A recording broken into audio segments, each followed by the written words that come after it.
তাআলা পৃথিবীর বুকে মানুষকে যখন পাঠানোর তিনি পরিকল্পনা নিলেন, তখন এই মানুষ সম্পর্কে ফেরেশতাগণের মন্তব্যটা ছিল ভালো মন্তব্য ছিল না। ফেরেশতারা বলেছিলেন, আপনি এমন এক সৃষ্টিকে সৃষ্টি করতে চাচ্ছেন যারা দুনিয়াতে দ্বন্দ্ব, ফাসাদ, রক্তপাত ঘটাবে। সেটা অবাস্তব নয়, সেটা সত্য কথা। আল্লাহ জানেন। আল্লাহ তাআলা উত্তরে বলেছিলেন, ইন্নী আ'লামু মা লা তা'লামুন, আমি যা জানি তোমরা তা জানো না।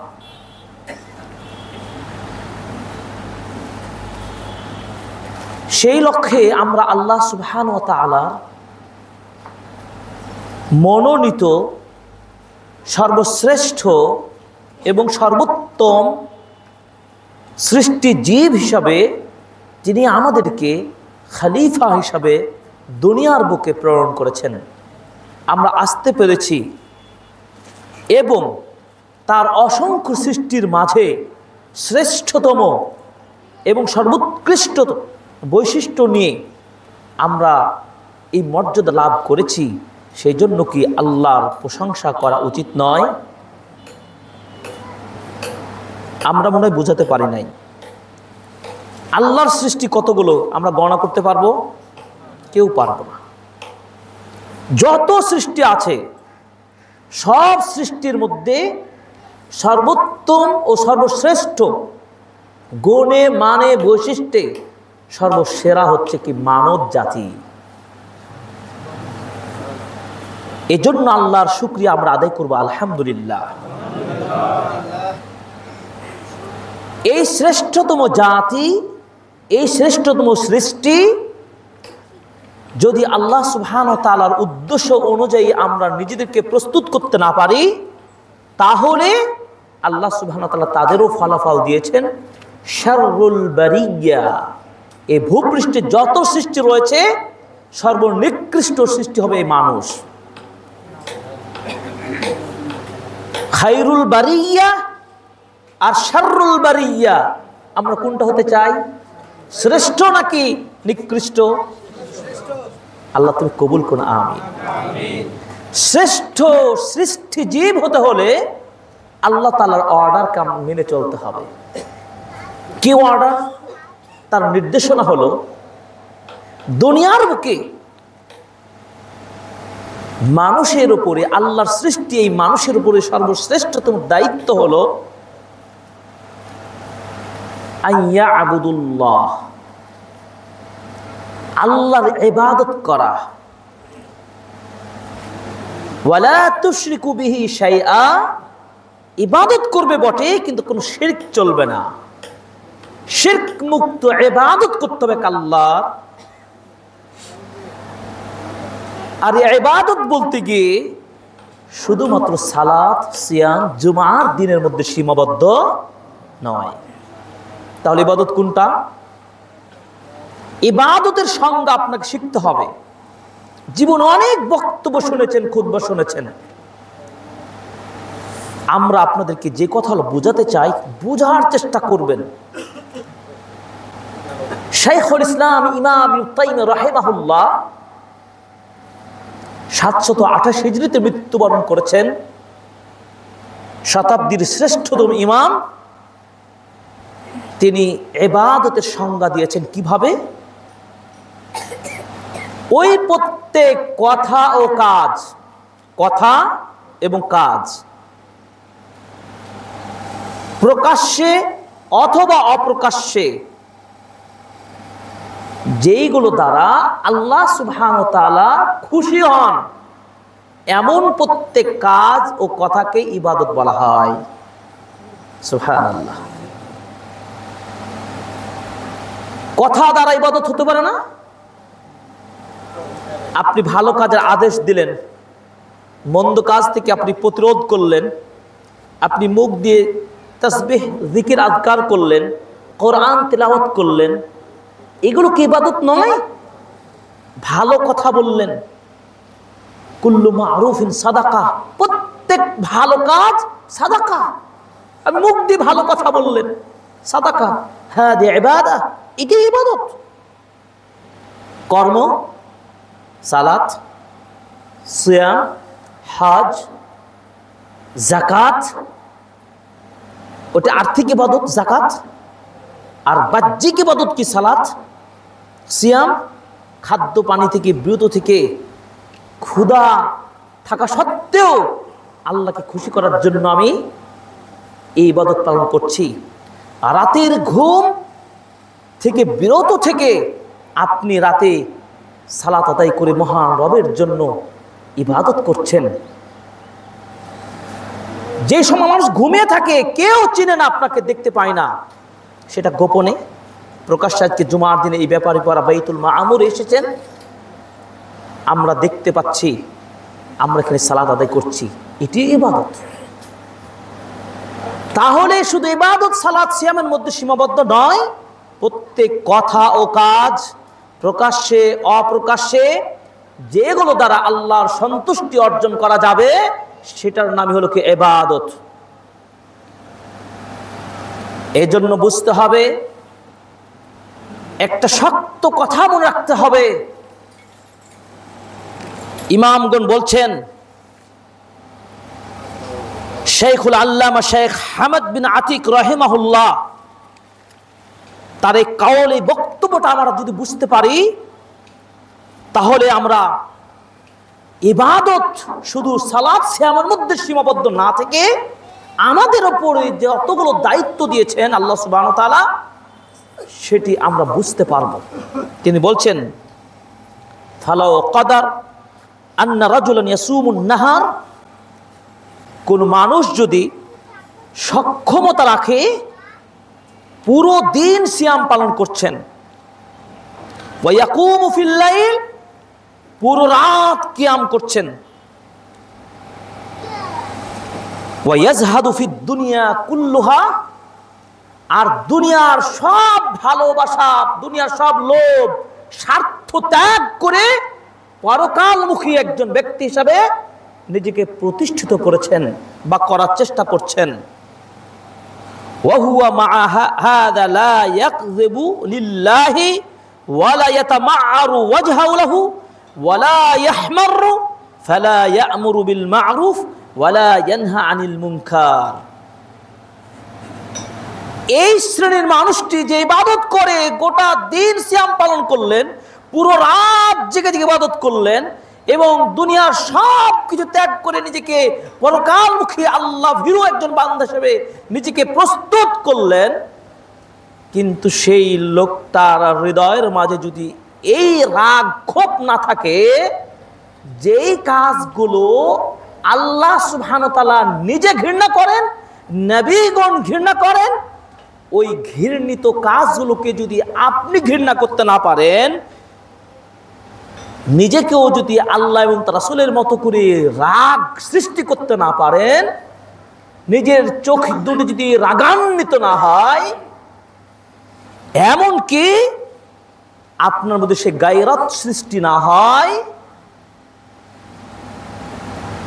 তাহলে এই ধরনের ইবাদত গুজার তাকওয়াবান ব্যক্তি দ্বারা কোনো লাভ হবে না। ফলে কি হবে কি জানেন? সে মানুষকে ভালো কাজের আদর্শ দিতে পারে না, মন্দ কাজ থেকে মানুষকে বিরত রাখতে পারে না। খুব সহজভাবে যদি কথাটা আরো বোঝাতে চাই, আমি একজন ইমাম, খতিব, শিক্ষিত মানুষ, আপনি একজন হাজি, মুরব্বী, আপনি মুসল্লি, আপনার চোখের সামনে অন্যায় হচ্ছে, জুলুমবাজ হচ্ছে, হত্যা হচ্ছে, যত ধরনের অপকর্ম অন্যায় রয়েছে, এগুলোকে আল্লাহ সুবহানাহু ওয়া তাআলা পছন্দ করেন? আল্লাহ সুবহানাহু ওয়া তাআলা পছন্দ করেন না, ঘৃণা করেন, নিষেধ করেছেন। বোমাবাজি বলেন, সুদ বলেন, ঘুষ বলেন, ব্যভিচার বলেন, কালোবাজারি বলেন, মিথ্যাচারিতা বলেন, চুগলখড়িতা বলেন, হত্যা বলেন, যত কিছু রয়েছে আপনার চোখের সামনে হচ্ছে, আর আপনি সেটা প্রতিরোধ করছেন না, অথবা তাদেরকে আপনি ভালো কাজের দিকে ডাইভার্ট করছেন না। আমার মতন ইমাম, মুসল্লিম, খতিব হয়ে কোনো লাভ হবে না। আমার কথা খুব তাত্ত্বিকভাবে বোঝার চেষ্টা করতে হবে যে আল্লাহ সুবহানাহু ওয়া তাআলা আমাদেরকে খলিফা হিসেবে পাঠিয়েছেন, আর একজন খলিফার দায়িত্ব কি? তার দায়িত্বকে বাস্তবায়ন করা, পালন করা। এই জন্য তো রাসূলুল্লাহ সাল্লাল্লাহু আলাইহি ওয়াসাল্লাম বলেছেন কি, আলা কুল্লুকুম রাইন ওয়া কুল্লুকুম মাসউলুন আন রাইয়াতিহি, হে তোমরা প্রত্যেকে রাখাল, তোমাদের প্রত্যেকে তার রাখাল সম্পর্কে জিজ্ঞাসা করা হবে। তার মানে কি? প্রত্যেকে আমরা দায়িত্বশীল, প্রত্যেকে তার দায়িত্ব সম্পর্কে অবশ্যই আপনাকে প্রশ্ন করা হবে। একজন রাখাল তার দায়িত্বের জবাব দিতে হবে মালিকের কাছে, একজন স্ত্রী তার স্বামীর নিকট দায়িত্বর জবাব দিতে হবে, ঠিক একজন রাষ্ট্রীয় সরকার তার জনগণের নিকট তার দায়িত্বের জবাব দিতে হবে। এভাবে একজন মসজিদের ইমাম থেকে শুরু করে নিয়ে প্রত্যেকটা সদস্যের উপরে কোনো না কোনো দায়িত্ব আছে। এর জন্য আমাদের এক টিচার বলতেন রাজশাহী বিশ্ববিদ্যালয়ে, অনেক দিন আগের কথা, ছাত্রদেরকে এত শক্ত কথা বলতেন, মানে যদিও কথাটা মানে প্রযোজ্য নয়, অ্যাকসেপ্টেবল নয়, তিনি এভাবে বলতেন, তুমি ফজর নামাজ পড়েছো? জি পড়েছি। কিন্তু তুমি আজকের পড়া স্টাডি করে এসেছো? না স্যার, পড়া হয়নি। বুঝতে পেরেছেন? উনি বলতে চাচ্ছেন, নামাজ পড়ে তুমি করলেটা কি? তুমি তো পড়াশোনা করনি, তোমার উপর এটাও তো অজীব দায়িত্ব, তোমার পিতামাতার আইনকে তুমি অমান্য করেছ। মানে পুরো সংক্ষিপ্ত কথাটা হলো, তোমার বাবা মার আনুগত্য করতে হবে, তিনি কষ্ট করে পয়সা দিয়ে তোমাকে এই জায়গায় পাঠিয়েছে, তুমি পড়াশোনা বাদ দিয়ে কিছু মেনেছো, হয়তো ইবাদত করেছো, আর একটা গুরুত্বপূর্ণ দায়িত্ব তুমি ছেড়ে দিয়েছো। নামাজ যেমন পড়াটা তোমার দায়িত্ব ছিল, পড়েছো যে মুসলিম হিসাবে, ক্লাসের পড়া করা বা তুমি যে কাজে এসেছো সেই কাজটা বাস্তবায়ন করাও তোমার দায়িত্ব। বিষয়টা তাই না? তো দেখুন, আমরা শুধু নামাজি হওয়ার চেষ্টা করি, কিন্তু আমাদের মধ্যে গায়রাতটা নাই। ভালো করে বোঝার চেষ্টা করেন। খুব হাজিগাজি, আমার বাড়িতে বেপর্দা, কোনো পর্দা নাই, কোনো দিন চর্চা নাই, আপনার সামনে থেকে আপনার স্ত্রী ফ্যাশন হয়ে বাড়িতে বের হচ্ছে, আপনি তো দায়ুস। আপনি তো দায়ুস। দায়ুস কাকে বলে? আপনার সামনে থেকে আপনার স্ত্রী অবাধভাবে চলাফেরা করছে, দিন চর্চা করে না, পর্দার কোনো ধার ধরে না, আপনি কিছুই বলছেন না, আপনি একজন দায়িত্বশীল অভিভাবক হওয়া সত্ত্বেও আপনার ভিতরে আপনার কোনো যন্ত্রণা, গায়রাত সৃষ্টি হচ্ছে না, রাগ ক্ষোভ সৃষ্টি হচ্ছে না, আপনি তো দায়ুস। এই দায়ুস সম্পূর্ণ বুঝে বলছেন লা ইয়াদখুল জান্নাহ, জান্নাতে যাবে না। হাজি হয়ে বললেনটা কি? মসজিদের সেক্রেটারি, সভাপতি, ইমাম, খতিব হয়ে করলামটা কি? পুরো ভূমিকার মূল কথাটা আপনাদের বলতে চাই যে আমাদের প্রত্যেককেই দায়িত্বশীলতার সাথে আল্লাহর প্রত্যেকটা বিধানকে মানতে হবে। পজিটিভ বিষয়গুলো যে আমরা মান্য করব, তেমনি নিষেধাজ্ঞা, খারাপ কাজগুলো নিজেরা বর্জন করব এবং খারাপ কাজগুলোর প্রতিরোধ করব। সম্মানিত মুসল্লিগণ, আপনি একটু সামনে এগিয়ে বসবেন, পিছনের মুসল্লিদের সমস্যা হচ্ছে জায়গা। এবং একটি কথা মনে রাখতে হবে, মূলনীতি, সূরাতুল মুলকের আয়াত নম্বর 14, এই উম্মাহকে যেহেতু শ্রেষ্ঠ জাতি হিসেবে আল্লাহ তাআলা দান করেছেন, এই উম্মার জন্য কোন কাজে কোথায় কল্যাণ হবে এটা আমি বেশি জানি না, আমার আল্লাহ বেশি জানেন। আমার আল্লাহ জানেন। এর জন্য আল্লাহ তাআলা বলছেন, আলা ইয়ালামু মান খালাকা ওয়া হুয়াল লাতীফুল খবীর। তিনি কি জানেন না কে সৃষ্টি করেছেন, কি সৃষ্টি করেছেন? তিনি তো সব কিছু জানেন। তিনি সূক্ষ্ম সূক্ষ্ম বিষয়গুলো পর্যন্ত তিনি জানেন। শুধু তাই নয়, ওয়া হুয়া আলিমুম বিযাতিস সুদূর। তিনি মানুষের হৃদয়ের মাঝে, বক্ষের মাঝে যে পরিকল্পনা নিয়ত করে, সংকল্প করে, এই পর্যন্ত তার জ্ঞান রয়েছে আমার সৃষ্টিকর্তা আল্লাহর। তিনি অবশ্যই চেয়েছেন এই সৃষ্টি জীব মানুষ দ্বারা কল্যাণ। বিপরীত মুখে এই সৃষ্টি মানুষকে ক্ষতিগ্রস্ত করার জন্য ওপেন চ্যালেঞ্জ করেছে আল্লাহর অপর সৃষ্টি হলো শয়তান। আপনি বলেন, আপনি কার পক্ষ নেবেন? আল্লাহর পক্ষ নেবেন না শয়তানের পক্ষ নেবেন? হিজবুল্লাহ হবেন না হিজবুল শয়তান হবেন? আল্লাহর পথে আসবেন। আল্লাহর পথের খলিফা এই দায়িত্ব নিয়েছেন, এই দায়িত্ব আপনাকে পালন করতেই হবে। এটাকে যদি এক কথাই প্রকাশ করি, একজন খলিফার সবচাইতে বড় দায়িত্ব হলো আল আমরু বিল মারুফ ওয়ান নাহয়ু আনিল মুনকার। ভালো কাজগুলো তোমরা মানুষকে ডাকো এবং মন্দ কাজ থেকে মানুষকে নিষেধ করো, প্রতিবাদ করো। তিনি কল্যাণ চেয়েছে বিধায় তিনি আমাদেরকে এই কাজগুলোর নির্দেশ তিনি দিয়েছেন। দেখুন, এই যে আল আমরু বিল মারুফ ওয়ান নাহয়ু আনিল মুনকার, এই বিষয়টা কতটা গুরুত্বপূর্ণ, শাইখ ইবনে বাজ রাহিমাহুল্লাহ, সৌদি আরবের গ্র্যান্ড মুফতি, তিনি বলেছেন এটি হলো আহাম্মুল ওয়াজিবাত ফিল ইসলাম। ইসলামে যতগুলো গুরুত্বপূর্ণ ওয়াজিব পর্যায়ের কাজ রয়েছে, এই কাজটি হলো অন্যতম একটি বিধান। নাম্বার 2, ওয়ামিন ফারাইদিহিল ইযাম, এবং ইসলামে যতগুলো ফরজ বিধান রয়েছে শীর্ষ পর্যায়ের এটি একটি ফরজ বিধান। এগুলো দ্বারা কি হবে?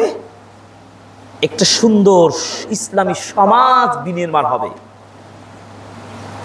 শুধু তাই নয়, সমাজ শুধু গঠিত হবে এমনটি নয়, ওয়ানাজাতিহা মিন ইকাবিল্লাহ, আল্লাহর গজব থেকে ওই সমাজ মুক্তি পাবে।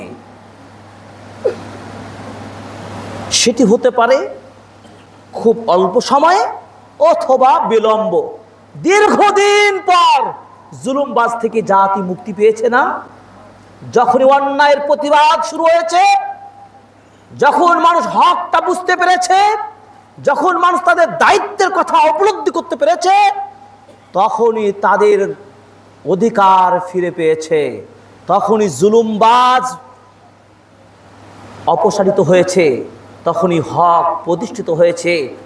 এই জন্য সেই দিন, মক্কা বিজয়ের দিন, নবীজি বলেছেন জা আল হক ওয়াজাহাক আল বাতিল, হক এসে গেছে, বাতিল প্রতারিত হয়েছে, বাতিল চলে গেছে। এটি একদিনের ফল ছিল?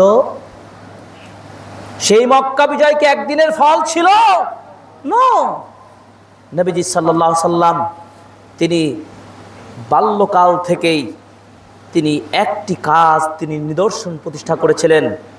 সেই কাফির কুরাইশ কাফেরদের মাঝে তিনি তার আদর্শ প্রতিষ্ঠা করেছিলেন, যার উত্তম চরিত্রের কথা তিনি চরিত্র তুলে ধরেছিলেন। বিধায় তৎকালীন সময়েও যখন তিনি দ্বীনের বিধান প্রচার তিনি আল্লাহর নির্দেশ পাননি, তখন তারা তাদের সাদিক আল আমিন বলেছিলেন, তার আচরণের কারণে, ব্যবহারের কারণে।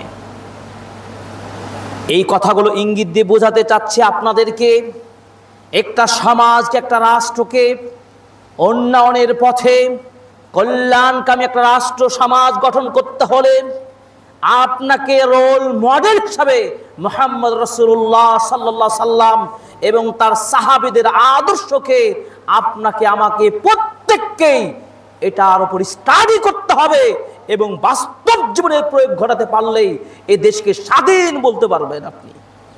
স্বাধীন স্বাধীন বলে চিৎকার করছি আমরা, এটা যেমন আনন্দের মতো আপনি নিজেকে গ্রহণ করছেন, আপনাকে দেখতে হবে আপনি কতটুকু দায়িত্ব পালন করছেন। আপনি প্রত্যেকে, কিন্তু আমিও বাদ নয়, আপনিও নয়। আমাকে বলতে হবে, আপনাকে বলতে হবে, আজকে প্রতিজ্ঞাবদ্ধ হতে হবে। দেশ এবং প্রবাসে যারা দেখছেন আমাদেরকে মিডিয়ার মাধ্যমে, প্রত্যেককে দীপ্ত কণ্ঠে বলতে চাই, আমরা প্রত্যেকেই যেহেতু দায়িত্বশীল, দায়িত্বশীলতা যেন যথাযথ সাথে পালন করি। তাহলে বৈষম্য কেন, কোনো কিছু ভেদাভেদ থাকবে না, সব জুলুমবাদ চলে যাবে। একটি কাজ করতে, সেটা হলো আদর্শ প্রতিষ্ঠা করতে হবে। আল আমরু বিল মারুফ ওয়া নাহয়ুল মুনকার, এই মূলনীতি অনুযায়ী যদি চলতে পারি, দেখবেন সমাজ, রাষ্ট্র সবকিছু সংস্কার হবে ইনশাআল্লাহ। যদি কাজগুলো না করি কি হতে পারে, আমি পর্যায়ক্রমে আলোচনা করব ইনশাআল্লাহ। তাহলে আল আমরু বিল মারুফ ওয়া নাহয়ুল মুনকার, এই বিষয়টি উম্মার জন্য আল্লাহ তাআলা নির্ধারণ করে দিয়েছেন। কিভাবে দেখুন, আল্লাহ তাআলা বলছেন সূরা আলে ইমরান আয়াত নম্বর 110, মনে রাখবেন রেফারেন্সগুলো। তথাকথিত শুধু খুতবা শুনলেই হবে না, খুতবা থেকে জিস্টগুলো মাথায় নেবেন। সূরা আলে ইমরান আয়াত নম্বর 110, আল্লাহ পাক বলছেন কুনতুম খায়রা উম্মাহ, তোমরাই শ্রেষ্ঠ উম্মাহ। সুবহানাল্লাহ। কাদেরকে বলছেন? আপনাদেরকে আল্লাহ পাক বলছেন। উখরিজাত লিন্নাস, মানুষদের জন্যই তোমরাই মানুষ। মানুষকে গড়ার দায়িত্ব মানুষই গড়াবে। এই মানুষরাই তারা তাদের কাজ দিয়ে, অ্যাক্টিভিটিস দিয়ে, তাদের চেতনা দিয়ে এই উম্মাহকে শ্রেষ্ঠ উম্মার মর্যাদায় তারা ভূষিত করবে। কিভাবে? আল্লাহ বলেন তা'মুরুনা বিল মা'রুফ ওয়া তানহাউনা আনিল মুনকার ওয়া তু'মিনুনা বিল্লাহ, তোমরা মানুষকে ভালো কাজের দিকে ডাকবে, সৎ কাজের দিকে আহ্বান করবে এবং মন্দ কাজ থেকে মানুষকে নিষেধ করবে, প্রতিবাদ করে তুলবে। শুধু কিছু স্বার্থ হাসিলের জন্য প্রতিবাদ করলে হবে না, কিন্তু স্বার্থ হাসিল হতে হবে একমাত্র আল্লাহর জন্য।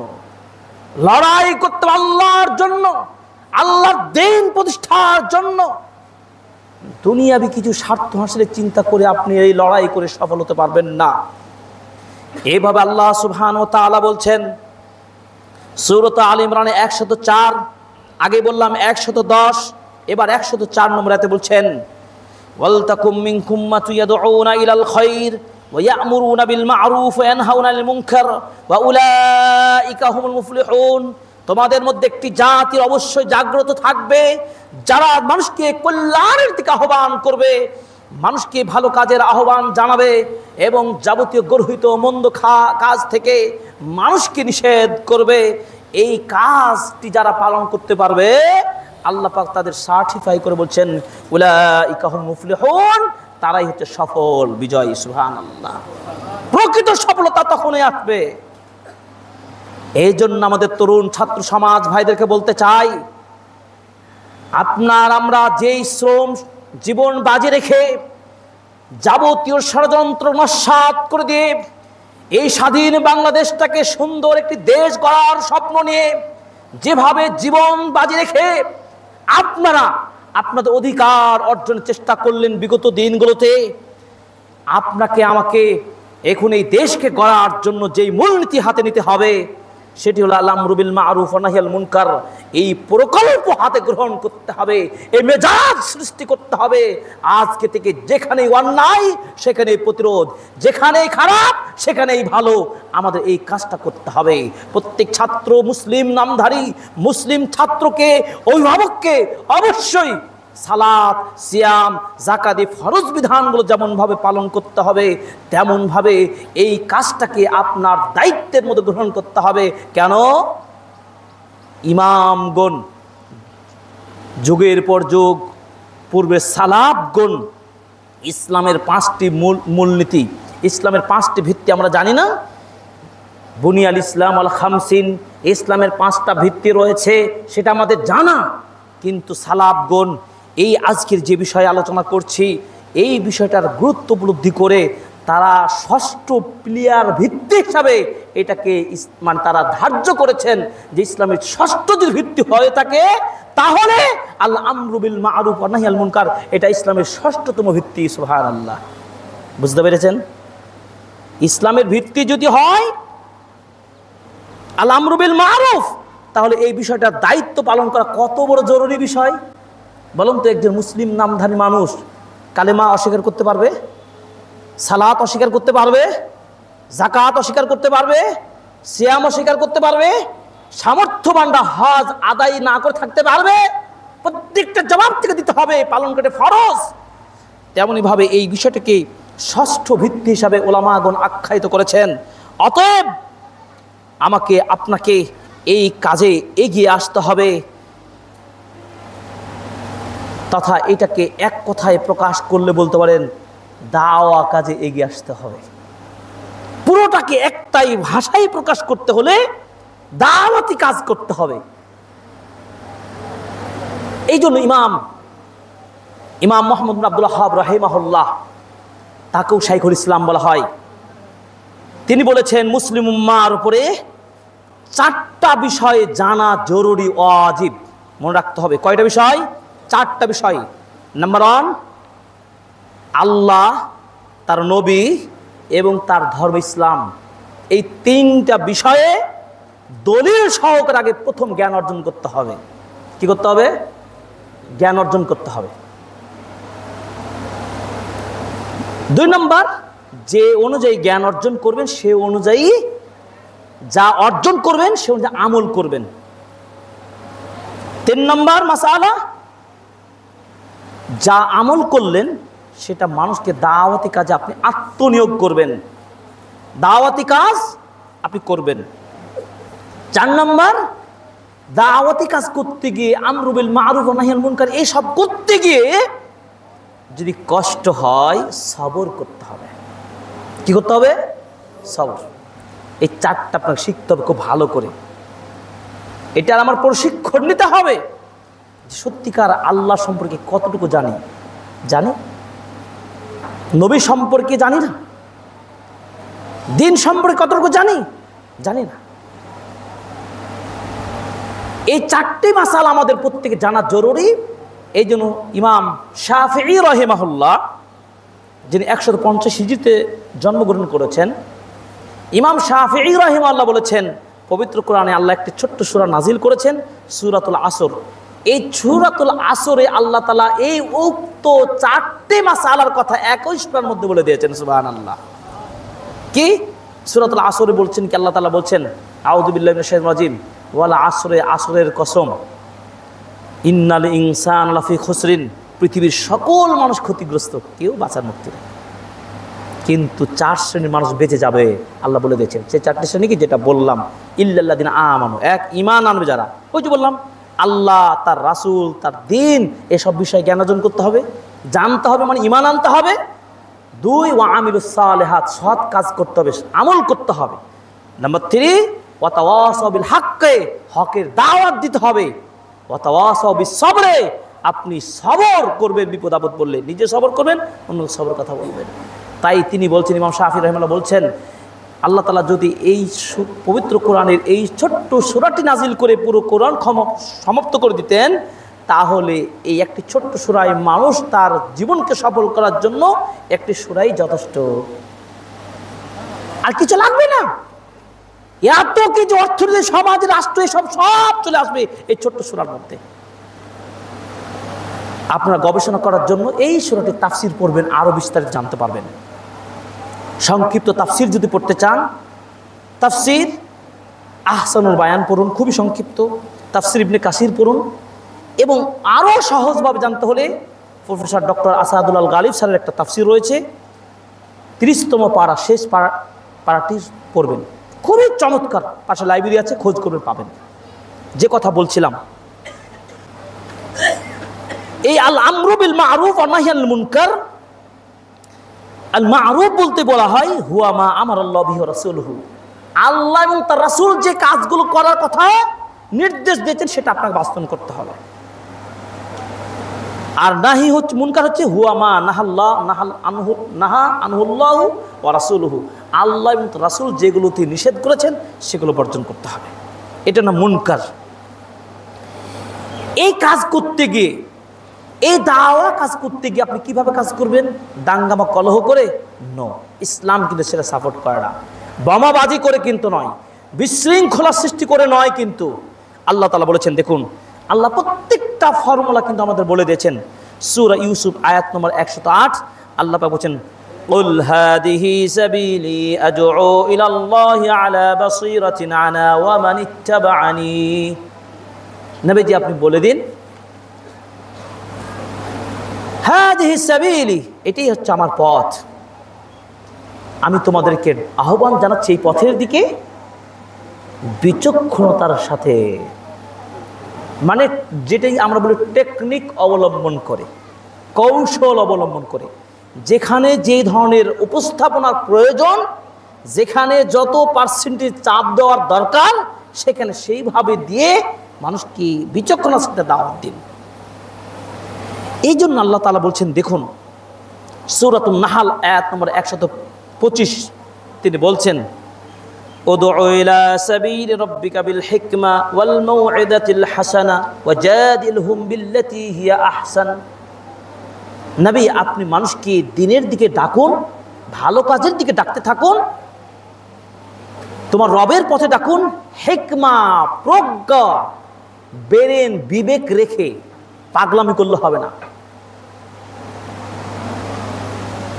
জ্বালাও পুরাও করে কিন্তু দাওয়াতি কাজ হবে না, মনে রাখতে হবে।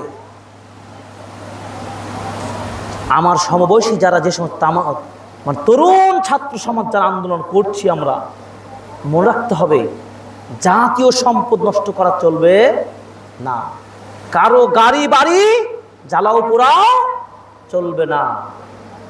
যে অপরাধ করবে তার অপরাধের শাস্তি তাকে দুনিয়াতে, দুনিয়ার আইনে তাকে যেমন ভোগ করতে হচ্ছে, হবে, দেখছি, পরকাল তো ফয়সালা হবেই। দেখছেন না এদেশের প্রভাবশালী ব্যক্তিরা, যতই আমি চাপাবাজি করি, যাই বলি না কেন, আইন কিন্তু ছাড় দিবে না, আইন হাতে তুলে নেবেন না। আমার দেশের মানুষের আবেগই বেশি। আপনি জ্বালাও পোড়াও করবেন আর মনে করবেন আমার এই সাবার দখল, এই কাজটা করবেন না। কোনো মানুষকে হত্যা করবেন না, হত্যার জন্য কোনো ষড়যন্ত্র করবেন না। আপনি হিকমার সাথে, ইসলাম বিজয় হয়েছে সেটি আদর্শ প্রতিষ্ঠা করার মাধ্যমে। হত্যা, গুম করে কোনোদিন দেশ গঠন হয় না। বিগত শাসন আমলে এদেশের নিরীহ শত শত মুসলিম, শত শত নাগরিককে গুম করা হয়েছে। তাদের কি অপরাধ ছিল? তাদের ফলাফল আজকে তারাই, তাদের আইন দ্বারা, তারাই আইনের শাসনে, তারাই আজকে বিপদের সম্মুখীন হয়েছে। কি হচ্ছে না? অতএব সাবধান, আমরা ইসলাম ফলো করি, ইসলাম মানি, আমার ধর্মের মধ্যে দ্বন্দ্ব ফাসাদ নেই এবং আমার ইসলাম সেটা বলে না। আমরা শান্তির সাথে, বিচক্ষণতার সাথে আমরা নিজেদের ব্যক্তি জীবনে আমলের প্রতিফলন ঘটাবো এবং এই প্রভাবটা আমরা মসজিদ দিয়ে শুরু করে নিয়ে আমার রাস্তা, আমার পাড়ায়, আমার মহল্লায়, আমার দোকানে, আমার মার্কেটে আমরা এটা কি করে দাওয়া মিশন পরিবর্তন করবো, ঠিক কিনা? আপনারা প্রত্যেকে মুবাল্লিগ দায়ী হয়ে যান। বছরে একদিন আন্দোলন করে আপনি রাস্তা জ্বালাও পোড়াও করবেন, এই ধান্দা বাদ দেন। যা হয়েছে বাদ দেন, শুরু করেন এখন দাওয়াতি কাজ। দেখেন মানুষের আচরণের সমাজ পরিবর্তন হয়ে যাবে ইনশাআল্লাহ। আল্লাহ তাআলা বলছেন, ওয়ামান আহসানু কাওলাম মিম্মান দা ইলাল্লাহি ওয়া আমিলা সালিহাও ওয়া ক্বালা ইন্নানি মিনাল মুসলিমিন। ওই ব্যক্তির যে সম্মানিত ব্যক্তি কে হতে পারে, ওই ব্যক্তির যে উত্তম বাণীকার হতে পারে, যে লোকটা আল্লাহর দিকে মানুষকে আহ্বান করে বলে, ওহে মানুষটি তোমরা আসো আল্লাহর পথে, আমি তোমাকে ডাকছি আল্লাহর পথে, তোমাকে তো বোমাবাজি করতে ডাকি নাই, তোমাকে তো আমি পাপের কাছে ডাকে নাই, তোমাকে আমি ইসলামের পথে আহ্বান জানাচ্ছি। এটাও বলতে গিয়ে বল প্রয়োগ চলবে না, শক্ত কথা বলা চলবে না। আল্লাহ তাআলা মূসা আলাইহিস সালাতু সালামকে বলেছিলেন, তার ভাই মূসা এবং হারুনকে বলেছিলেন, তৎকালীন ফেরাউন সে সময়ের সবচেয়ে নিকৃষ্ট ইসলামের ইতিহাসে কোরআনে রয়েছে, সেই শাসক হিসাবে এত বড় অপরাধী শাসক ছিল, তার ক্ষেত্রেও আল্লাহ তাআলা নবীকে মেসেজ পাঠিয়ে দিয়ে বললেন, যাও তোমরা ওয়াকুল লাহুম কাওলান ফাকুলা লাহু কাওলান লাইয়িনান লাআল্লাহু ইয়াতাযাক্কারু আও ইয়াখশা। সূরা তাহা 44 নম্বর আয়াত। আল্লাহ পাক মেসেজ করে দিয়ে বললেন, যাও মুসা হারুন ফেরাউনের নিকট গিয়ে তুমি দাওয়াত দাও, খুবই নরম ভাষায়, খুবই নরম ভাষায় তাদেরকে দাওয়াত দাও। হতে পারে তোমার এই সুন্দর নরম কথায় সে শিক্ষা গ্রহণ করতে পারে, অথবা সে আল্লাহকে ভয় করতে পারে। তাহলে বলুন তো ভাইরা, আমরা একজন ওসি, একজন ডিসি, একজন এসপি, একজন বড় কর্মকর্তা, একজন এমপি, একজন মন্ত্রী, একজন বড় ব্যবসায়িক মানুষ, তার নিকটে আপনি দাওয়াত দিতে পারবেন না? যেতে পারবেন না? একটা ছোট্ট বই নিয়ে, যে সালাতের বই, সিয়ামের বই, ইসলামের বই, কোরআন নিয়ে, কোরআন শিক্ষার একটা আরবি সহজ কায়দা বই নিয়ে, যে আঙ্কেল বা চাচা বা স্যার বা মিনিস্টার যেটাই আপনি সম্বোধন করুন, খুব ভদ্রতার সাথে বলুন। আপনি মুসলিম কি নন মুসলিম জেনে নেওয়ার পর তাকে আপনি বলুন কোরআনটা শিখে নেন, আপনি সালাত পড়ুন, এটি আল্লাহর বিধান, আপনাকে সেদিকে আমি আহ্বান জানাচ্ছি, আপনি অ্যাকসেপ্ট করবেন আমি আশা করি। এগুলো দাওয়ার পলিসি রয়েছে, কিছু ট্রেনিং রয়েছে, কৌশল রয়েছে, সেগুলো ওলামাদের দার্সে বসে আপনাদের শিখতে হবে। খুতবায় তো পুরোপুরি বলা সম্ভব নয়। দাওয়া পলিসির একটি অন্যতম হলো যে নরম কথাই দলিল প্রমাণ সহ আহ্বান করবেন। আপনি যে দলিল ছাড়াই কথা বলেন তাহলে কিন্তু অ্যাকসেপ্ট করবে না। আপনি অবশ্যই দলিল রাখবেন, বিশুদ্ধ দলিল। দলিলের মধ্যে কিন্তু জাল দলিল চলবে না, কিন্তু মনে রাখতে হবে। আজকের সমাজে জাল কথার প্রচলন বেশি, মানুষ জাল কথাটাই বেশি খায়। সৌদি আরবে মদিনা বিশ্ববিদ্যালয়ে পড়ি, এই বছরে বাংলাদেশ হজ মিশনের একজন অনুবাদক হিসাবে দায়িত্বরত ছিলাম মদিনা শাখায়। আমি একাধিক বাংলাদেশি হাজিদেরকে জিজ্ঞাসা করেছি হজ সংক্রান্ত বিষয়গুলো, ন্যূনতম জ্ঞান তারা নিয়ে যায় না। তালবিয়া পাঠ করতে হবে এটাও জানে না, মসজিদে প্রবেশ কি বলে করতে হবে এটাও জানে না, নবীজিকে কিভাবে সালাম দিবে মদিনায় মনোর সেটাও জানে না, কিভাবে বাইতুল্লাহ তাওয়াফ করবে সেটাও জানে না। কিন্তু আপনার ভাষায় তিনি তো হাজি, 2024 সালের হাজি। বুঝতে পেরেছেন সমাজ কতদূর কোন সাইডে গেছে? এই অবস্থা যদি হয় জাতির উন্নয়ন হবে না। অতএব আমাদের অনেক বড় দায়িত্ব রয়েছে সবার। শিক্ষা ছাড়া কখনো আলোকিত হবে না। ওই জাতি ততদিন উন্নত হতে পারবে না যে জাতি যতদিন পর্যন্ত শিক্ষায় দীক্ষায় উন্নত হতে না পারবে। এই জন্য বড় দুঃখের সাথে বলি, বাংলাদেশের শিক্ষা ব্যবস্থা আপনারা আমার চাইতে বেশি জানেন। বাংলাদেশের শিক্ষা ব্যবস্থা যেভাবে ভঙ্গুর করা হয়েছে, তখন আমরা কেউ মুখ খুলতে পারি নাই। আপনার আমার কিছু কিছু মানুষকে মিডিয়াতে দেখেছি, অভিভাবকরা কিছুটা মিটিং মিছিল কিছুটা করেছে, কিন্তু কার্যকর ভূমিকা বাস্তবায়িত হয়নি। আজকে বাংলাদেশের শিক্ষা ব্যবস্থায় এ পর্যন্ত যা আছে, আমি আজকে দ্ব্যর্থহীন কণ্ঠে বাইতুল মামুন মসজিদে খুতবার মাধ্যমে ঘোষণা দিতে চাই, আবেদন জানাই, বিগত দিনের শিক্ষা ব্যবস্থার সিলেবাস পরিপূর্ণভাবে পরিবর্তন করতেই হবে। বৈষম্য বিরোধী আন্দোলন হচ্ছে, আন্দোলন জনতা ছাত্র ভাইদেরকে বলবো এবং অভিভাবকদেরকে বলবো, সবার আগে শিক্ষা ব্যবস্থার পরিবর্তন চাই। শিক্ষায় জাতির মেরুদণ্ড কথাটা খুব দীপ্ত কণ্ঠে বলতে পারি। সত্যিকার অর্থেই জাতির মেরুদণ্ডকে ভেঙে দেওয়া হয়েছে এই শিক্ষা ভেঙে দেওয়ার মাধ্যমে। অতএব শিক্ষা ব্যবস্থার উন্নয়ন চাই। অবশ্যই ইসলামিক আইডিওলজি অবশ্যই প্রত্যেকটা সাবজেক্টে থাকতে হবে। আরেকটা কথা মনে রাখেন, জরিপ ভালো করে বুঝে নেন, বাংলাদেশে কত পার্সেন্ট মুসলিম? আমরা সবাই ফলো করে বলতে পারি 90%-এর উপরে মুসলিম, ঠিক না? ধরে নিলাম আমরা 90%ই মুসলিম আমরা বাংলাদেশে। তাহলে কেন আমাদের কথা শোনে না সরকার প্রধানেরা? সরকার প্রধানকে সাবধান করছি, বিগত দিনে যেভাবে বাংলাদেশের আকাশ বাতাস আলো বাতাস পরিবর্তন করতে পেরেছে, যে কোনো মুহূর্তে বাংলার মানুষরা এই পরিবেশ পরিবর্তন করতে পারে, ঠিক কিনা বলেন? অতএব সাবধান, যারা যে দায়িত্বে রয়েছেন এই মুসলিমদের কথা চিন্তা করে প্রত্যেকটা স্কুলে, প্রত্যেকটা একাডেমি, প্রত্যেকটা বিশ্ববিদ্যালয়ে, প্রত্যেকটা প্রতিষ্ঠানে, প্রত্যেকটা সাবজেক্টের সাথে সাথে বাধ্যতামূলক একটি সাবজেক্ট থাকতে হবে, সেটা ইসলাম। আপনি বলবেন না বিশ্ববিদ্যালয়ে শুধু ইসলামিক স্টাডিজ আর আরবি সাহিত্য থাকলেই তো হবে। আমি এই কথা বোঝাতে চাইনি, অবশ্যই ডিপার্টমেন্ট তো থাকবেই, যে কোনো সাবজেক্ট জেনারেল সাবজেক্টের সাথেও ইসলামিক একটা কোর্স অবশ্যই থাকবে, যেখান থেকে বেসিক ইসলামিক নলেজ অবশ্যই অর্জন করতে পারবে। ধরুন আপনি ফিজিক্সের ছাত্র, কেমিস্ট্রি ছাত্র, ম্যাথের ছাত্র, বায়োলজির ছাত্র, যে কোনো বিভাগে হন, বিশ্ববিদ্যালয়ের অঙ্গনে সেখানে একটা কোর্স যদি আপনি মুসলিম দেশের যদি মুসলমান বাচ্চাদেরকে একটা কোর্স দিতে না পারেন, আপনি কিসের মুসলিম দেশের মুসলিম শাসক হলেন? আর আমরাই কেমন প্রজা হলাম, পাগলের মতো সরকার যা দেয় তাই আমরা খাই, তাই ভক্ষণ করি, কোনো প্রতিবাদ করতে পারি না। আমি বুঝাতে মনে হয় পারি নাই, বেসিক ইসলামিক নলেজটা ন্যূনতম বাস্তবায়ন করার জন্য আমি বৈষম্য বিরোধী ছাত্র জনতার যারা আমরা রয়েছি, প্রত্যেকের এই মেসেজটা থাকতে হবে যে এই আমাদের বেসিক ইসলামিক নলেজটা মুসলিম হিসাবে জানার জন্য একটা বাধ্যতামূলক কোর্স থাকতে হবে।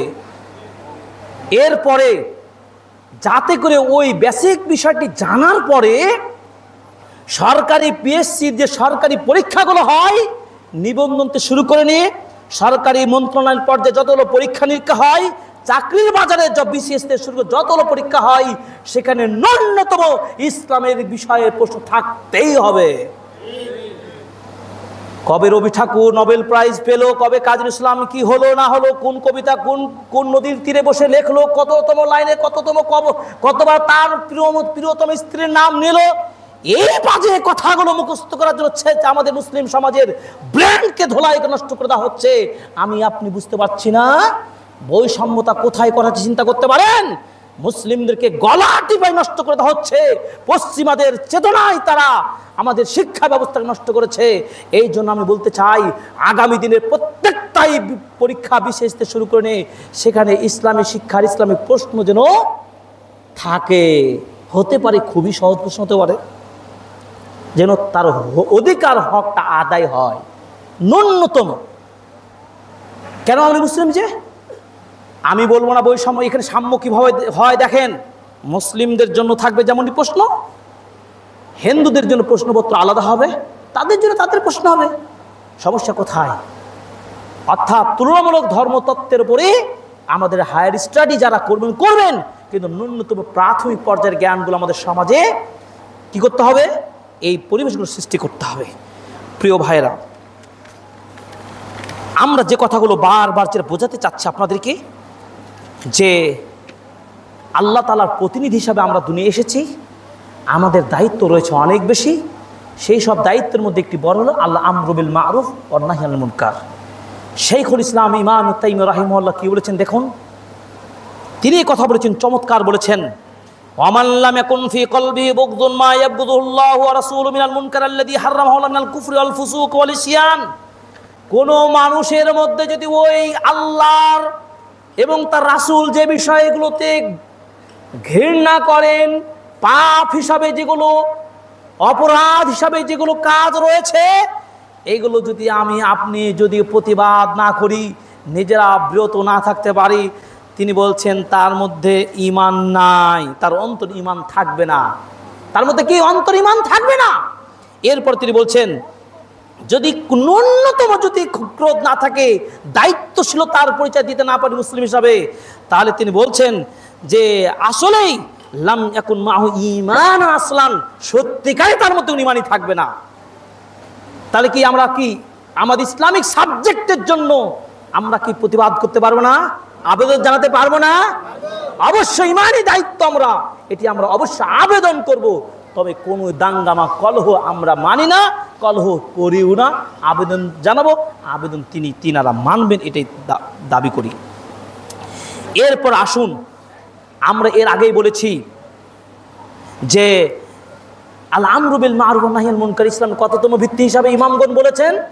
ষষ্ঠতম ভিত্তি হিসাবে অধিকাংশ ইমামগণ বলেছেন।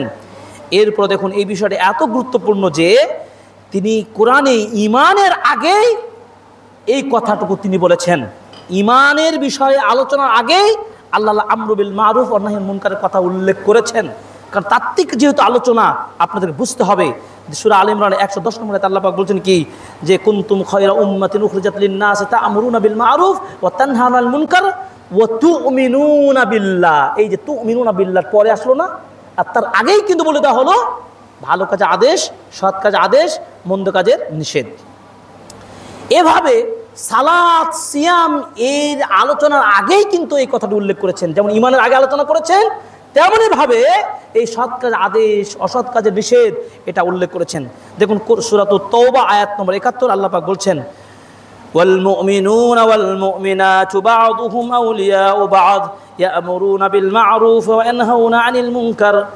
এরপর বলছে ওয়া ইউকিমুনাস সালাহ ওয়া ইউতুনাজ যাকাহ ওয়া ইউতিউনা আল্লাহ ওয়া রাসূলাহু উলাইকা সায়ারহামুহুমুল্লাহ।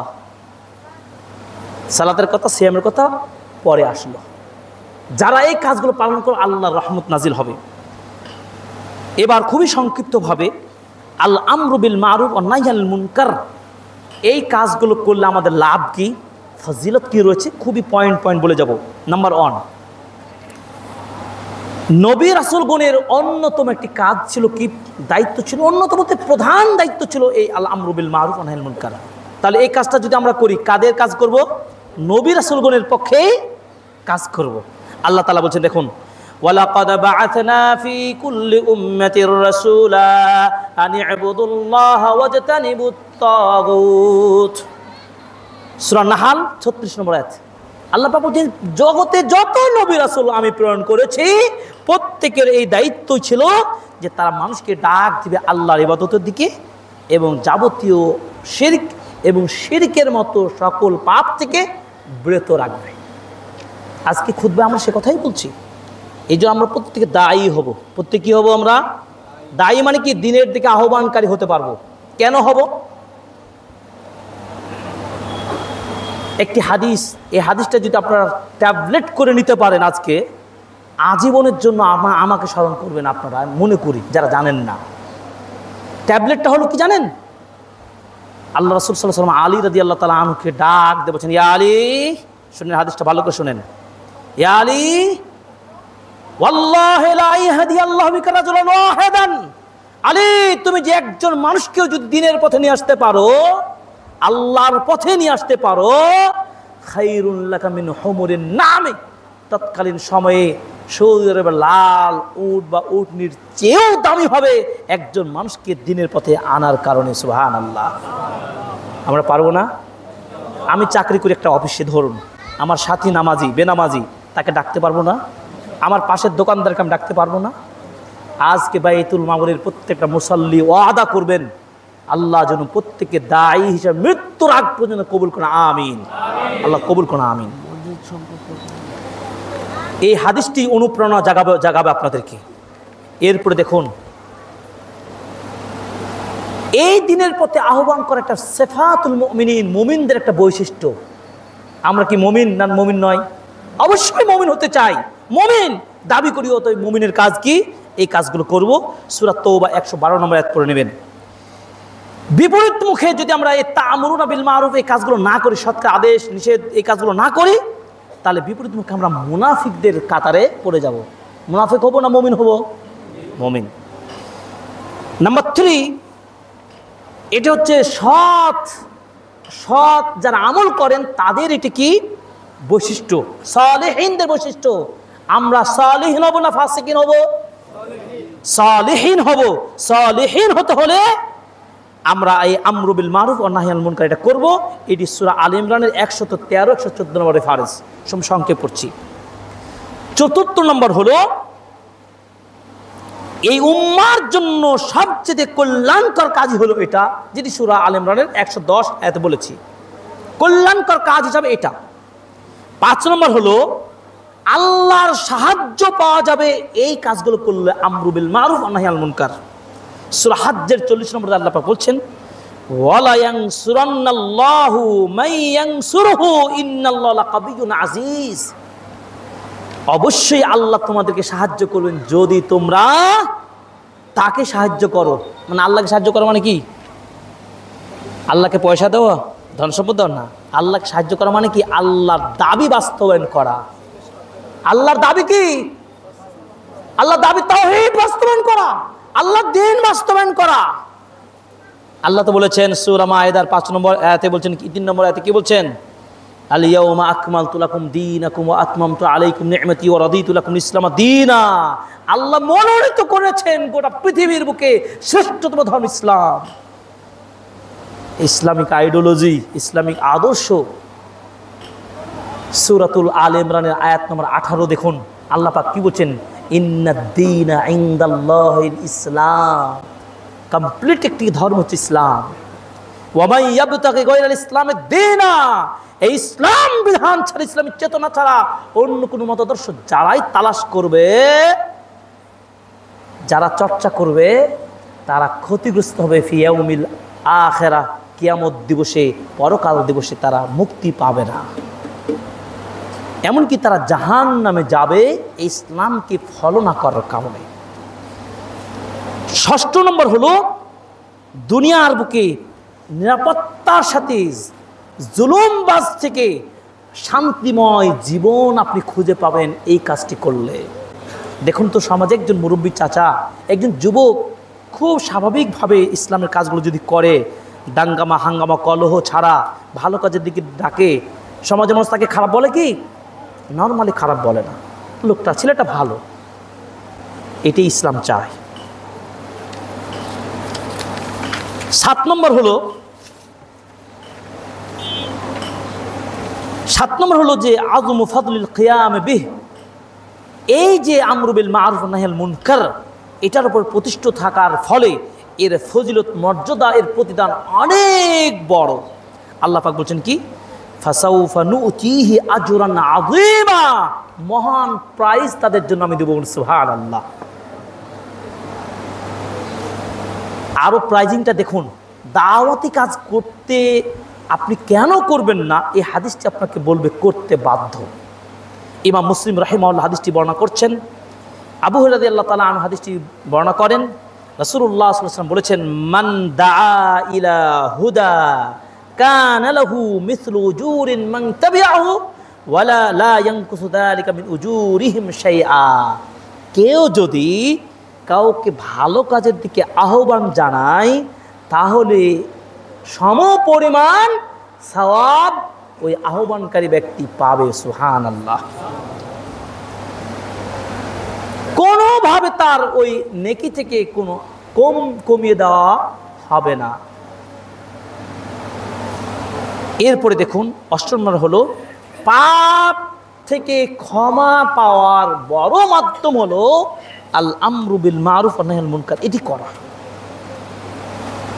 দেখুন হাদিস হুযায়ফা ইবনুল ইয়ামান রাদিয়াল্লাহু তাআলা আনহু বলছেন, রাসূলুল্লাহ সাল্লাল্লাহু আলাইহি ওয়াসাল্লাম বলছেন, ফিতনাতুর রাজুলি ফি আহলিহি ওয়া মালিহি ওয়া নাফসিহি ওয়া ওয়ালাদিহি, একজন ব্যক্তি তার ব্যক্তি সত্তায়, তার পরিবারে, তার ধনে জনে সন্তানে, পরিবারে সব ফিতনা, এমনকি প্রতিবেশীও তার ফিতনা। ইউকাফিরুহা সিয়াম ওয়াস সালাহ ওয়াস সাদাকা ওয়াল আমরু ওয়ান নাহয়ু, কিন্তু কাফারা হয়ে যাবে যখন ওই মানুষটা এই ফিতনার মধ্যে থাকলেও যখন সালাত, সিয়াম, যাকাত এবং আমরু বিল মারুফ এই কাজগুলো করবে, ওইগুলো সব অমিট হয়ে যাবে, মিছে যাবে। সুবহানাল্লাহ। যদি আমরা এই কাজ এবার না করি, এবার আসুন আমরা তো করবো ইনশাআল্লাহ, তাই না? আমরু বিল মারুফ ওয়া নাহয়ুল মুনকার এটা করবো আমরা ইনশাআল্লাহ। যদি না করি, দেখুন হাদিস, দেখুন চোখের সামনে অন্যায় হচ্ছে, আপনি প্রতিরোধ করছেন না। নবীজি বলছেন, মান রাআ মিনকুম মুনকারান ফালিয়ুগাইয়িরু বিয়াদিহি, যখনই আপনার চোখের সামনে, আপনার সামনেই অন্যায় হবে, অবিচার হবে, আপনি সর্বপ্রথম হাত দিয়ে বাধা দিবেন। হাত দিয়ে বাধা দিতে না পারলে নবীজি বলছেন, তুমি মুখ দিয়ে তুমি বলবে। মুখ দিয়েও যদি কোনো ক্রমে বলতে না পারো, অন্তরে ঘৃণা করতে হবে। এই শাসক, এই বিচারক, এই নেতা, এই পাতি, নিকৃষ্ট মানুষ, একে আমি ঘৃণা করি, একে ঘৃণা করি, এই কাজকে ঘৃণা করি, এই কাজকে আমি না বলি, বলতে পারবো না। নবীজি বলছেন, তবে এটা ওয়াযালিকা আযআফুল ঈমান, এটি ঈমানের সর্বনিম্ন স্তর। আপনি কাপুরুষ, মুখে বাধা দিতে পারলেন না, হাতে পারলেন না, মুখেও পারলেন না, অন্তর ঘৃণা করে, এটাকে ঈমানের সর্বনিম্ন স্তরের ঈমান বলা হয়েছে। তার মানে বুঝতে পেরেছেন এই কাজটা কত গুরুত্বের সাথে আমাকে করতে হবে। অনেক অনেক গুরুত্বের সাথে করতে হবে। এই জন্য আল্লাহ তাআলা বলছেন, যাহারাল ফাসাদু ফিল বাররি ওয়াল বাহরি বিমা কাসাবাত আইদিন নাস। এই যে স্থলে এবং জলে যে ফিতনা বিপর্যয়গুলো হচ্ছে তোমাদেরই কর্মের ফল। স্বাধীন আমরা মনে করছি, বিগত দিনের ভুল থেকে শিক্ষা নিতে হবে আগামী জাতিকে। কি পারবেন না? পারবেন? পারতে হবে। ভুল আর করা যাবে না, অন্যায় করা যাবে না। যে হোক যেই চেতনারই মানুষ হোক না কেন, যা ভুল হতে পারে হয়েছে, আর করবেন না। আমাদের কর্মের ফল। মনে করছেন আপনি, এই যে ব্যাপারী পাড়ার লোকেরা মনে করছেন যে আমরা ভালো, আমরা কোনো দাঙ্গামা হাঙ্গামা করবো না, চুপ করে বসে থাকবো। আল্লাহ তাআলা বলছেন না, সমাজে কিছু ভালো মানুষ থাকবে, মন্দ মানুষ থাকবে। ওই মন্দ মানুষকে প্রতিরোধ করার দায়িত্ব আপনার। আপনি ইমানদারিত্ব দেখে লাভ হবে না, ইমানদারিত্ব বাঁচতে হলে আপনাকে প্রতিবাদ করতে হবে। বুঝতে পেরেছেন? আল্লাহ তাআলা বলছেন, দেখুন সূরা আনফালের 25 নম্বর আয়াত, ওয়াত্তাকু ফিতনাতান লা তুসিবান্নাল্লাযিনা যালামু মিনকুম খাসসা। খাস করে যারা জুলুম করবে, অন্যায় করবে, তাদেরকে যে ফিতনার কবলে ফেলা হবে তা নয়, বরঞ্চ নিরীহ ও ইমানদার লোকেরা ফিতনার মধ্যে পড়ে যাবে। এখন যদি ঝড় আসে, মনে করেন বিপদ আসে, দুর্যোগ আসে, ইমানদাররা বেঁচে যাবে আর আপনারা পাপাচাররা বাঁচবেন না, তাই কি? ওই বিপদে আপনি পড়ে যাবেন। অতএব দোয়া করতে হলে সবাইকে দোয়া করতে হবে, আল্লাহ এই পশ্চিম দিগন্তে বিপদ চলে আসছে আমাদের উপর, আল্লাহ তুমি আমাদের সবাইকে বাঁচাও। কি দোয়া করতে হবে না? যদি আমরা দাওয়াতি কাজ না করি, আল্লাহ দোয়া কবুল করবেন না। হাদিস মনে রাখুন, তিরমিজির 2169 নম্বর হাদিস, রাসূল সাল্লাল্লাহু আলাইহি সাল্লাম বলছেন, ওয়াল্লাযী নাফসি বিয়াদিহি লাতা'মুরুন্না বিল মা'রুফ ওয়া লাতানহাউনা আনিল মুনকার। ওই সত্তার কসম করে বলছি, যার হাতে আমার প্রাণ রয়েছে, আমি আল্লাহর কসম করে বলছি, অবশ্যই হে উম্মার লোকেরা, তোমরা মানুষকে ভালো কাজের দিকে আহ্বান জানাবে, সৎ কাজের দিকে মানুষকে আহ্বান জানাবে, মন্দ গর্হিত পাপ থেকে মানুষকে বিরত রাখবে। যদি তোমরা এই কাজগুলো না করো, অবশ্যই অচিরেই আল্লাহ তোমাদের উপরে আযাব নাজিল করে দিবেন। বুঝতে পেরেছেন? আযাব, হাজার হাজার শত শত ছেলে মারা গেল, আপনার ভয় হয় না? যেই মায়ের কোল খালি হয়েছে সেই তো জানে কি গজবের মধ্যে রয়েছে। অতএব সেটাও আপনার সন্তান। মনে রাখতে হবে, এই গজবের ফল কিন্তু আমার আপনার খাতেরেই কি কামায়। এবং নবীজি বলছেন, সুম্মা তাদউনাহু ফালা ইস্তাজাবু লাহু। তোমরা যদি এই কাজগুলো না করে দোয়া করতে থাকো, পাগলের মতো দোয়া করো, মিলাদ কুলখানি করতে থাকো, কোনো দোয়া কবুল হবে না, হবে না। আপনাকে কাজের সংস্কার হতে হবে। ক্লিয়ার? সংস্কার হতে হবে। এবার আসুন, অনেক কথা। সাগরের একটি হাদিস, সহিহ বুখারীর 2493 নম্বর হাদিসটা পড়ে নেবেন। 2493 নম্বর হাদিস, 2493 নম্বর হাদিস। মন্দ কাজে বাধা যদি না দেন, তার প্রতিফল কি হয়, এই হাদিসটি শুধু বাংলাটা বলে দিচ্ছি আমি। জাহাজে পানি, শিপ, পানি জাহাজ তো বুঝেন, ওখানে একতলা দুইতলা সিস্টেম থাকে, যাত্রী ওপরে থাকবে, নিচেও থাকবে। কারা উপর তলায় থাকবে, কারা নিচতলায় থাকবে, এটা করার জন্য তারা লটারি করলো। কি করলো? লটারি করলো, যে নিচতলায় আন্ডারগ্রাউন্ডে থাকবে, কারা উপরে থাকবে, লটারি করে। যা হোক, হয়তো আমি ওপরে, আপনি নিচে, এটাই হবে, এটাই ঘটলো। নিচে যারা থাকে তারা তাদের পানি পান করার জন্য ওই সাগরের পানি উত্তোলন নিচ থেকে তোলা সম্ভব হবে কি? সম্ভব না। তাকে উপর তলায় গিয়েই পানি নিতে হবে। উপর তলায় যখন পানি নিতে যাই, স্বাভাবিক উপরওয়ালার লোকেরা কি বিরক্ত হয়, এই তোমরা খিচিরমিচির করো ইত্যাদি, হয় কি না? এটা সামাজিক বাস্তবতা। তখন ওরাকে যখন বাধা দেয়, তারা তাদের প্রতি ক্ষিপ্ত হয়। নিচতলার লোকেরা চিন্তা করলো কি জানেন, আর ওদেরকে বিরক্ত করতে যাব না, যেহেতু ওদের জায়গা থেকে আমাদেরকে পানি নিতে দিচ্ছে না, সুতরাং আমরা আমাদের স্টিমারে একটা অংশ ফুটো করে দেব, ফুটো গর্ত করে দিয়ে সেখান থেকে পানি আমরা নেব। কি হবে বলেন তো? কি হবে?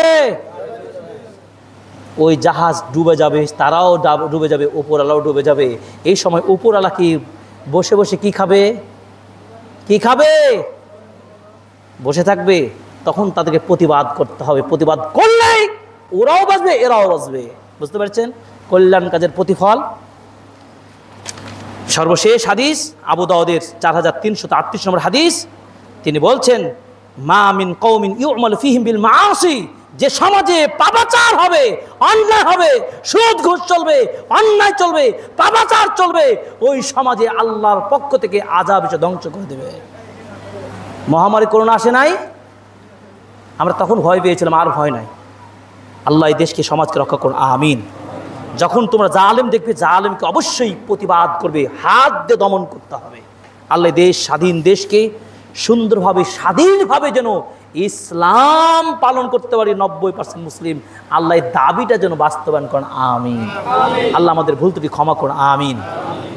এই পর্যায়ে আপনাদের খুবই সংক্ষিপ্তভাবে বলবো, এই বাইতুল মামুর মসজিদটি আমি দূর থেকে অনেকদিন লক্ষ্য করেছি, এবং আমি আজকে স্বচক্ষে দেখলাম এই ফাঁকা মাঠে আপনারা নামাজ পড়ছেন বিশুদ্ধ পদ্ধতি অনুসরণ করে।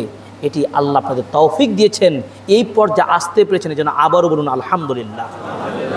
আপনি বিদআতি পদ্ধতিতে, বিদআতি জায়গায় না গিয়ে আপনি একটা সুন্দরভাবে একটা এই গ্রাম পর্যায়ে বলা যেতে পারে পরিবেশে একটা মসজিদ গড়ার চেষ্টা করেছেন আপনাদের অর্থ দিয়ে। এটি কি আল্লাহর জন্য শুকরিয়া আদায় করবেন না? আলহামদুলিল্লাহ, আলহামদুলিল্লাহ। এই মসজিদটি এখন পর্যন্ত কিছুই হয় নাই বলা যেতে পারে, অনেক পয়সা খরচ হয়েছে, প্রায় 37 লক্ষ টাকা আমাদের সেক্রেটারি সাহেব বললেন ইতিমধ্যে খরচ, কর্জা হাসানাও রয়েছে অনেক।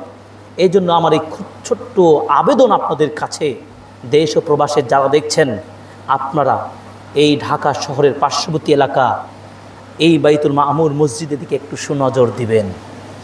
আল্লাহর জন্য যদি একটা ঘর তৈরি করতে পারেন, আল্লাহ রাসূল বলছেন আল্লাহ জান্নাতে তার জন্য ঘর নির্মাণ করবেন, সুবহানাল্লাহ।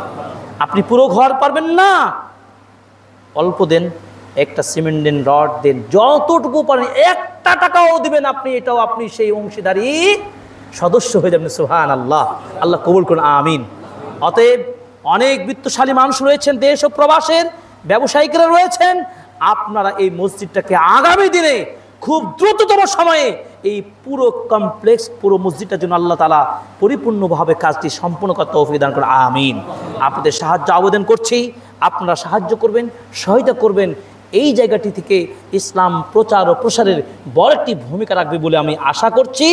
এবং যারা মুসল্লিরা দূর দূরান্ত থেকে এসেছেন, আপনারা আমাদের সাথে যোগাযোগ রাখুন, আমরা আপনাদেরকে যে কোনো সময়ে আপনাদের সহযোগিতা করতে চাই। বুদ্ধি দিয়ে, সেমিনার করে, আপনাদের সাথে আলোচনা করে, যে কোনো বিষয়ে আমরা আপনাদের সাথে রয়েছি, এবং আর্থিকভাবেও আমরা যতটুকু পারি সহযোগিতা করব, এবং আমরা পরামর্শ দেব। আল্লাহ তাআলা যেন এই খেদমতটা কবুল করেন, আমিন। হে আল্লাহ, যারা ইতিমধ্যে এই মসজিদে খরচ করেছেন, দান করেছেন, আল্লাহ প্রত্যেকের দানকে তুমি কবুল করেন, আমিন। হে আল্লাহ, ছোট বড় যারাই যেভাবে সহায়তা করেছেন, প্রত্যেকের এই দানকে যেন পরকালের নাজাতের ওসিলা হিসেবে কবুল করেন, আমিন। রব্বানা তাকাব্বাল মিন্না ইন্নাকা সামিউল আলিম ওয়া তুব আলাইনা ইন্নাকা তাওয়াবুর রহিম। সুবহান রাব্বিকা রাব্বিল ইজ্জাতি আম্মা ইয়াসিফুন।